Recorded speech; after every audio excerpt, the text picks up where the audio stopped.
Good evening. You are listening to Right on Campus, the UW Eau Claire College Republican podcast.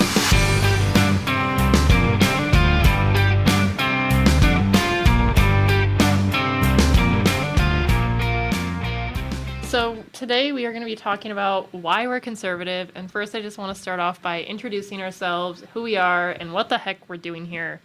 I'm Tatiana. I am the chair of College Republicans at UW Eau Claire, and I am a biomedical engineering major, junior, and yeah, I'm excited for this. Yeah, I'm Ryan, the vice chair. I'm a junior marketing major, and yeah, I think that's all you covered, right? Yeah, we're all good. Oh, yeah. should we do our pronouns, guys? All right, hi, I'm Cam. I am a junior, and I'm the secretary of College Republicans, and I am a criminal justice and psychology double major. Hey guys, I'm Lizzie. I'm a sophomore here, and my major is elementary education. Awesome. So let's just start off. Why the heck are we involved in College Republicans? Were you guys political beforehand? And why'd you join the club? Yeah, I can get started. My political involvement, we'll put it that way, maybe passion, is divinely intertwined with the rise of Donald Trump in 2016. I'm dead serious. Really couldn't care less about politics until through the Romney stuff. I knew my parents always were Romney people. They were McCain people, but I didn't care. And I was in 7th grade, and I noticed that I started to have opinions about certain things. We would watch vaguely political things at school, and I would feel opinionated about it, but hadn't really found where I was yet. But by 8th grade, when Trump was coming down the barrel towards the election, I really got into it, really fell in love with the MAGA movement, and fell in love with Donald Trump as a guy, and have supported him through thick and thin for the better part of almost 10 years now. So that's me in modern politics. I was raised in a pretty traditional household.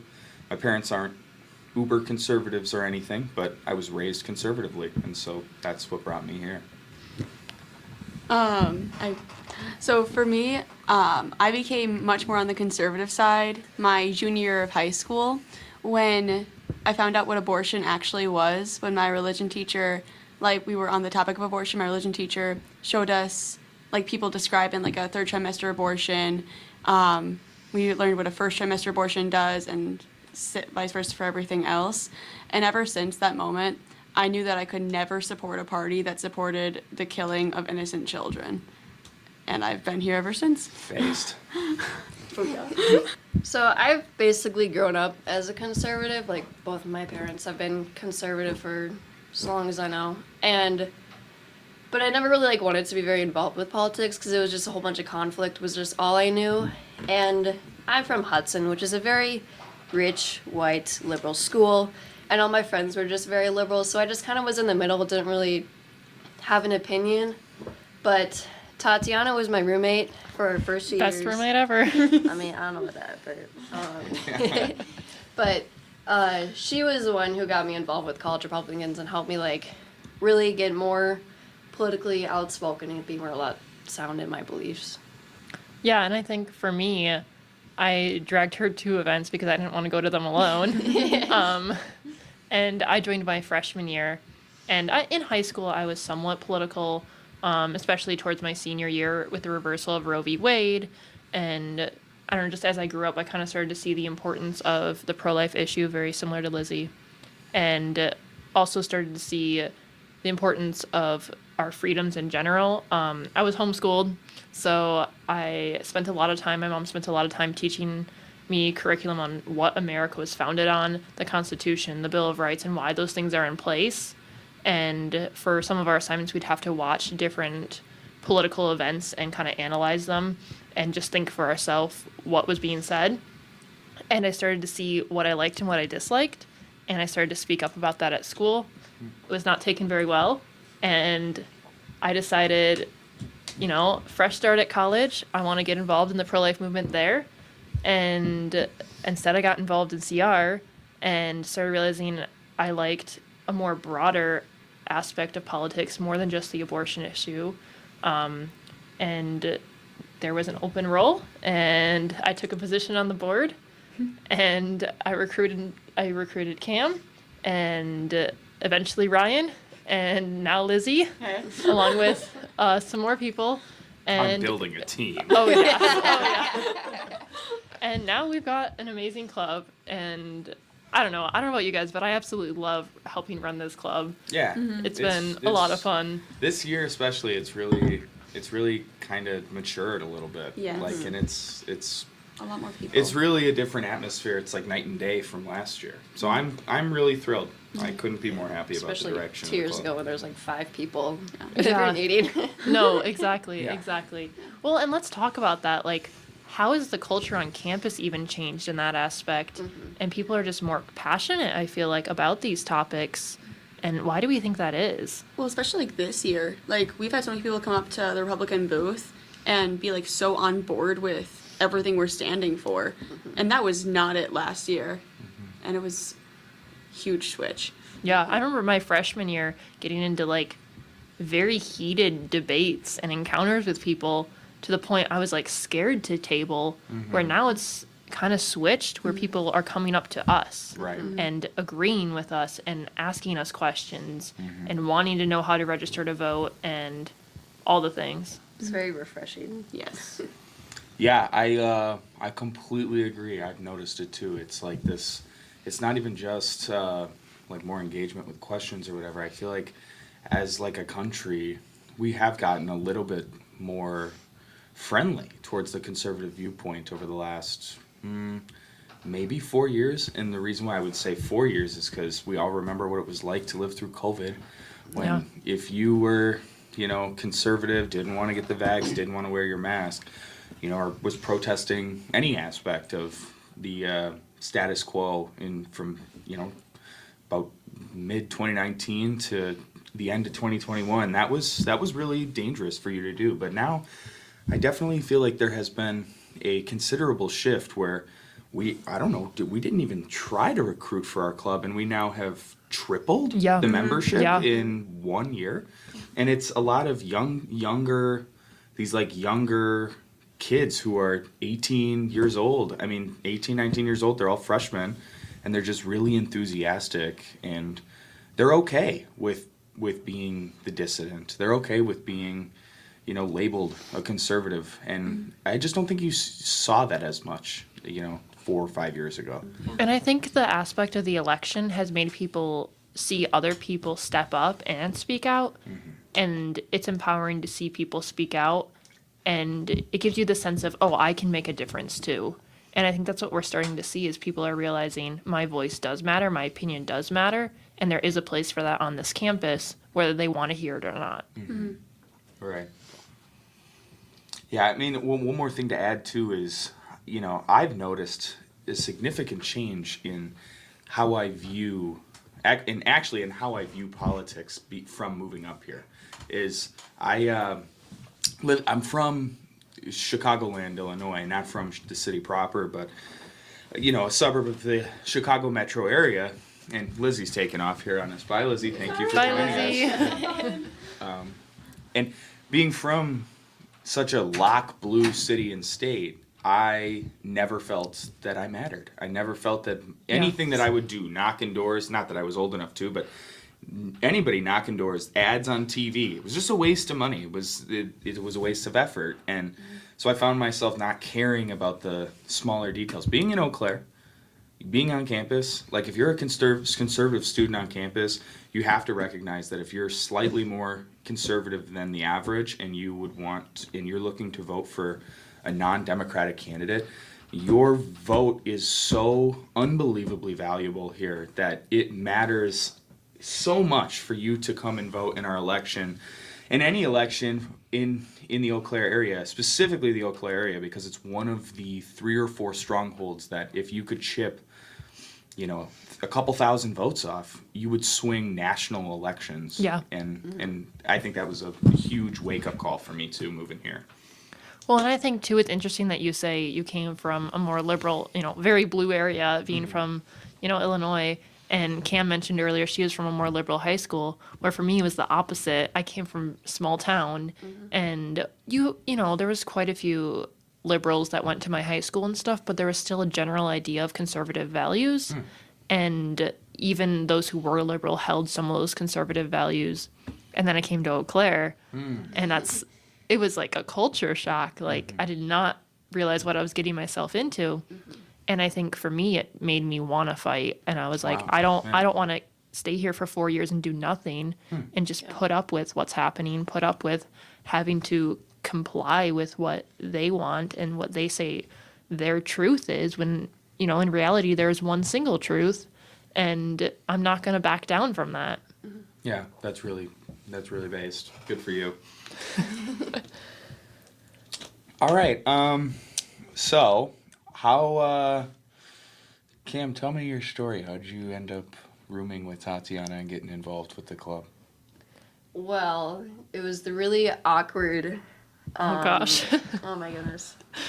The texting people hey, I saw your Instagram post on the class page. Do you want to maybe be roommates or get to know each other? And it was, looking back at those text messages, Oh the my most gosh, awkward it's thing so ever. awkward. And I don't know about you, but I was totally stereotyping everyone I was texting, and I was like, okay, she has a Bible, and I was like, okay, she's wearing these outfits, so maybe she's conservative. Although I will say, not a hostile. Yeah. I will say, I definitely thought Cam was a liberal, and it absolutely terrified me. Really? Oh yeah. And we Yeah. were texting back and forth for a while, and I was debating between here and another school. And I finally texted her. I was like, okay, let's room. Let's make it official. And then she texted me after the reversal of Roe v. Wade. And I was going off on my Instagram story, this just happened. This is amazing. Think of all the lives that are saved now.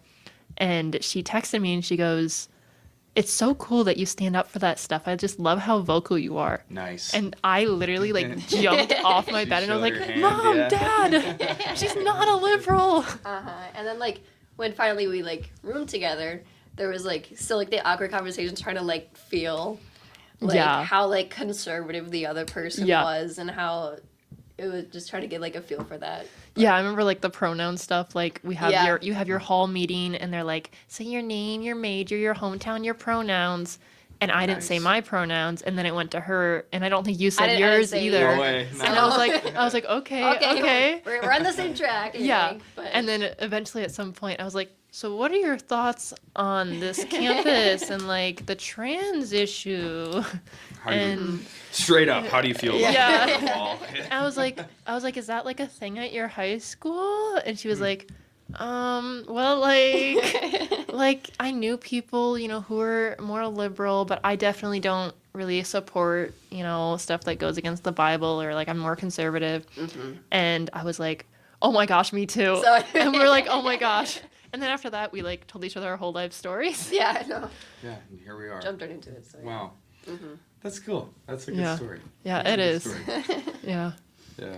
We're looking at the itinerary here. What issues do we face on campus regarding the conservative movement?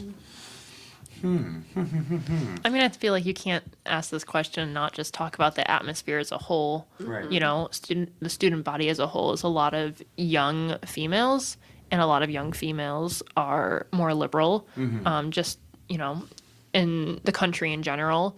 And then also looking at, we have a very large LGBTQ attendance at our school, and that also tends to be obviously more liberal. Most LGBTQ friendly campus of Wisconsin. Yeah. That's us. Yay.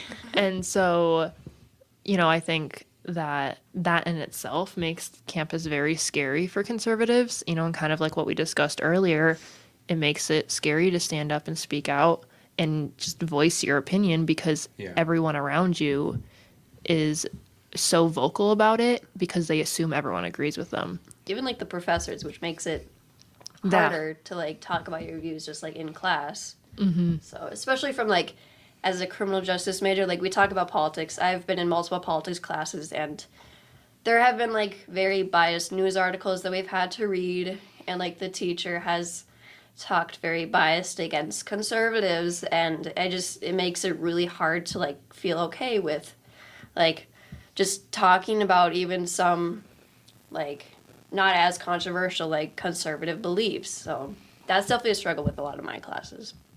Yeah. Yeah. Yeah. I mean, I'm trying to think. Like, I took a couple poli-sci classes, like two poli-sci classes when I first got here. But, as a business major, like, I take a lot of business classes. Yeah. So it's not necessarily very political. The closest I think I would ever get in a business class is, like, when you talk about, the economic system or whatever. Yeah. But even then, we're all, what shade of capitalism do you want? Yeah. You can't really be a business major and not, recognize the importance of capitalism. But I definitely feel like coming into college, it was a very intimidating thing. Like, oh shoot, there are these people in positions of authority, like administrators or like professors, that are going to be hostile and actively discriminate. Now, in the university's defense, I actually personally, now I know others have different stories, but I personally I've never actually felt really discriminated against. I've never had like a paper graded differently, and I've been pretty vocal about some of my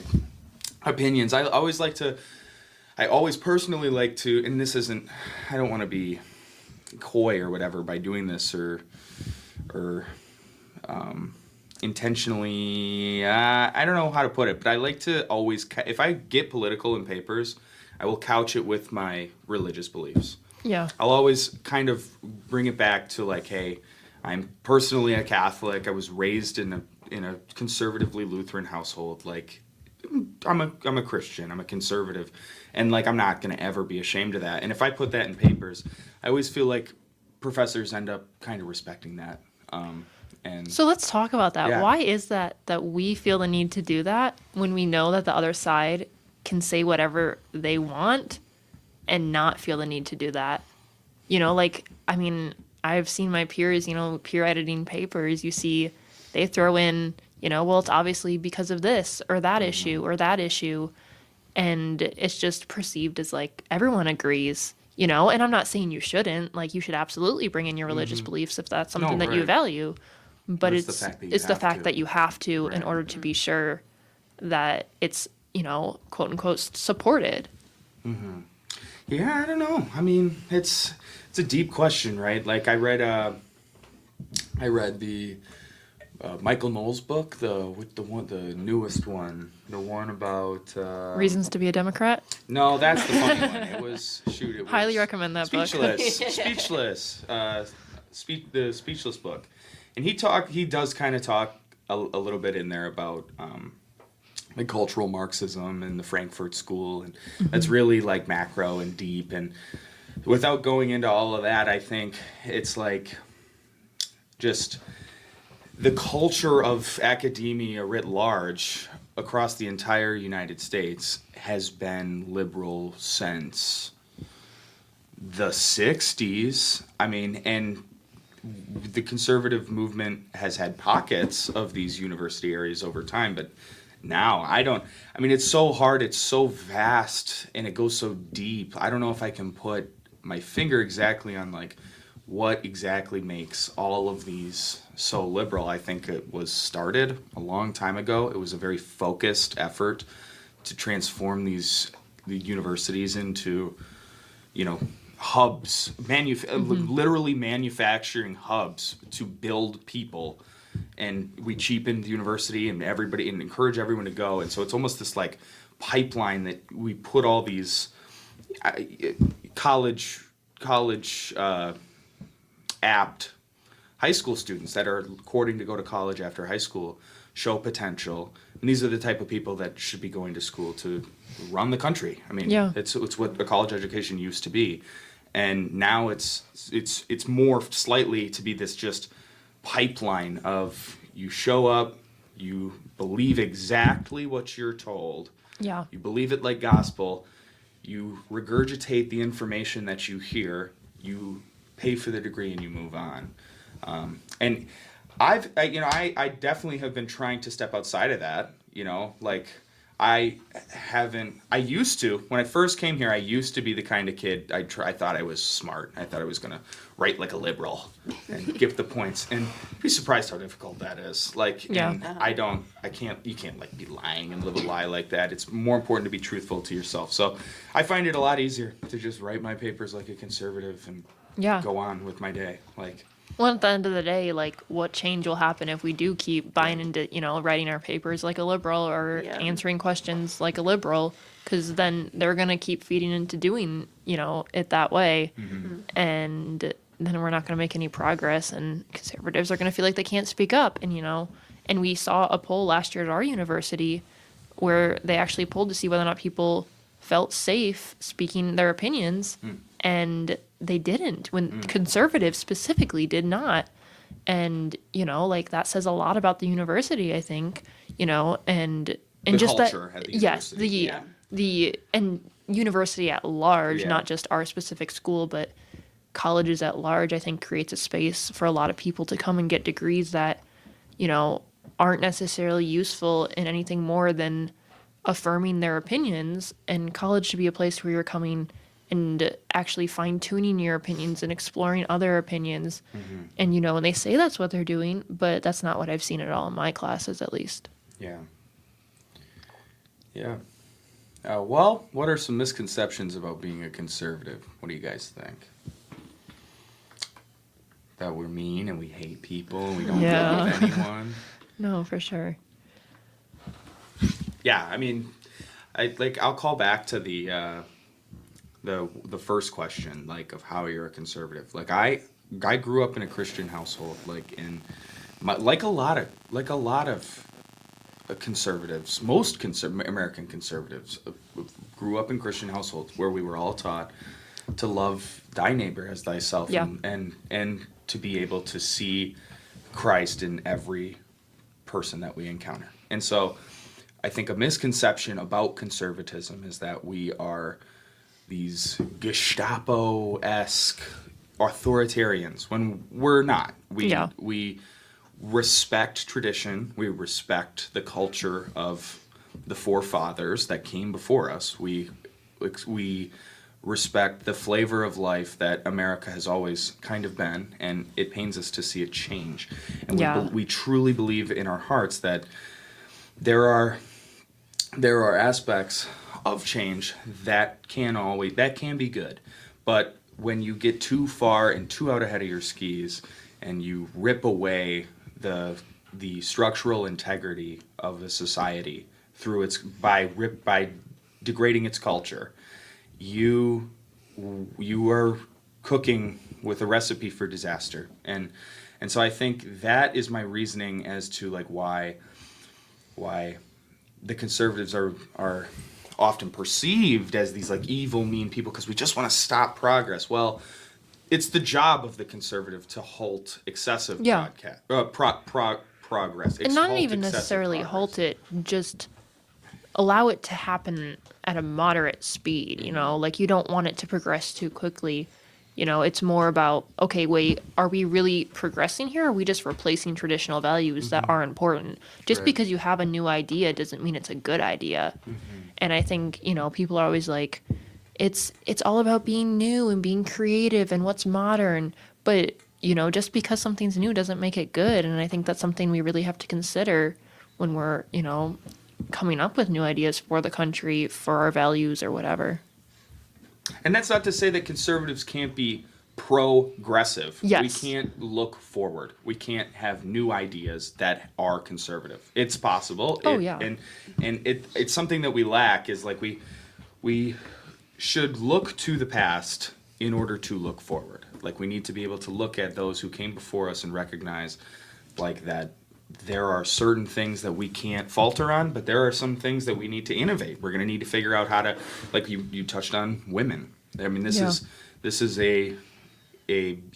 going to be the issue for conservatives moving forward past 2024 is going to be how will Republicans be able to coalesce some sort of group of young women or women, period. Yeah. Because we are at this trajectory right now with just who is in the Democrat voting bloc and who is in the Republican voting bloc. They are on this upward trajectory where it's going to be difficult for them to fail. They're going to always just be gaining voters. Whereas we lose voters almost every elect. We've been losing voters. We've had low enthusiasm. We've got to figure out how to either energize our base and our coalition or appeal to these other groups. And so it's going to be important that conservatives don't get stuck in the idea of just constantly sitting in one spot and looking to the past as this, like, oh, I wish we could do this. It's nostalgia. Like, you can be nostalgic, but don't get drunk on it. Like, Yeah. look forward. Like, Yeah. think about how we can change. Yeah, there's for the definitely better. a balance between the two. And I think it's a balance that, you know, both sides of the aisle kind of struggle with in their own way. Mm-hmm. You know, conservatives, I think, look back a little too much, and, you know, liberals maybe look forward a little too much and not look back enough. Mm-hmm. And there is definitely a balance between the two. But ultimately, you know, we're conservative now, not just because of the traditional conservative idea, but also because morals have shifted so much. And I think politics has come down to a debate of morals. And, you know, are you pro-life? Are you pro-children? Are you pro-family? And, you know, looking at the conservative movement, they value the traditional family. And that's why we want to hold on to those traditional values, because we value those things as a moral right and a moral good.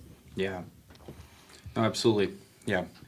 End with what is one thing that you are pessimistic about and one thing that you are hopeful about coming close, moving forward towards this election this year? One thing you're worried about, one thing you look forward to. I mean, I'll start with what I look forward to. I think Yeah. it's exciting to see all the young people get involved. And, you know, I'm just excited to be in that with them. And I think, you know, we talked about, you know, our club at the beginning, and it's really fun to have that atmosphere to campaign with these people and watch the debates with these people and kind of hype each other up, and then also provide information, you know, share sources, share information with these people, and fine tune, you know, why we're supporting this candidate, and just learning more about, you know, each candidate, and not just at the presidential level, but getting to know, you know, state assembly people like, you know, James Robecki, Yeah. who we've been tabling with, and, you know, all sorts of people like that. I think it's just really good to see young people want to get involved, and it gives me some hope for the future, for sure. Yeah. As far as what am I pessimistic about? I think I worry that some people are just too complacent. I have quite a few friends who are just not, they just don't want to vote because either A, they don't want to take the time to fill out a voting, you know, Yeah. registration form. Or B, they say, you know, well, I haven't done enough research, so I'm not going to vote. And while I respect that to a certain extent, you know, you are an American citizen. It is not your right to vote. It is your responsibility to vote. And if you're not going to vote, I better not hear you ever complaining about anything going wrong in this country.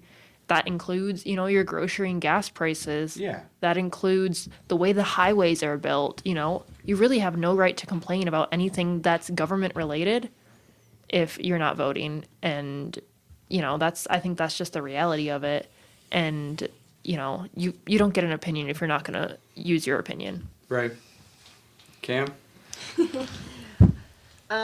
Like Anna, you were saying, I'm really appreciative of like the community on this campus that we have right now of like conservatives in our club, and I'm really hopeful that like if Trump wins, that we will see more of that, and even just outside of our club, just being able to feel more comfortable talking about it more in classes and just with other people in general.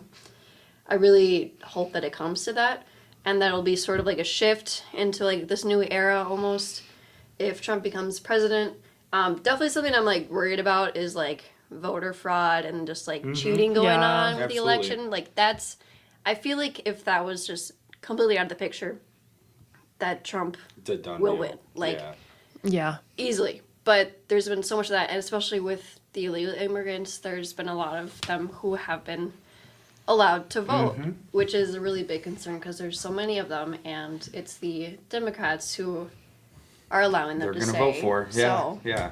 they're going to vote for Kamala, Yeah. which is just what's going to happen. So I'm definitely worried for that, just like voter fraud, because we've seen that in the past elections too. So Yeah. Yeah, that's a really good answer. I'm gonna echo the hope, the positive. I think that I'm really excited for us to be like, as especially like, I liked what you said, like as close as we all kind of are getting, like as like more so as friends and less so Yeah. as like just a political club that meets once a week, like with our bonfires and our debate parties. It's just been great. And so I think the coolest thing for me is that, you know, I still have the rest of this year plus another year to enjoy it, but the ability for us to like build something and leave it, and then like be able to leave.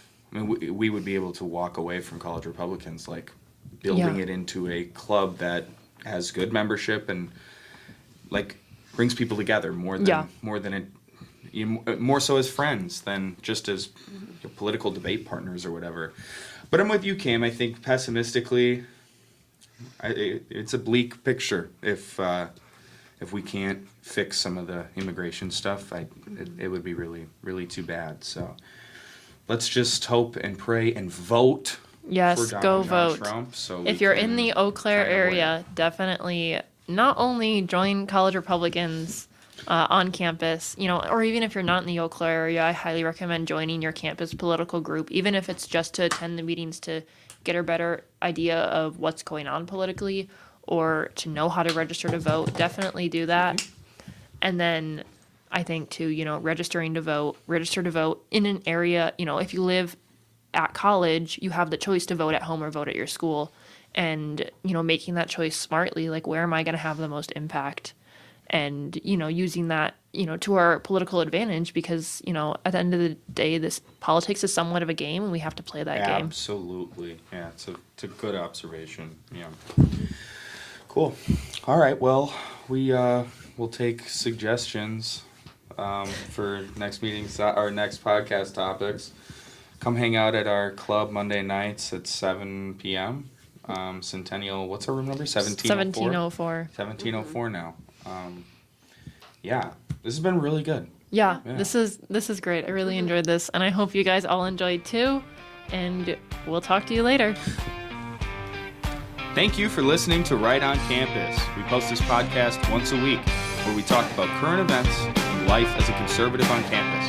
Follow us on Instagram and Facebook at UWEC College Republican. Have a great night.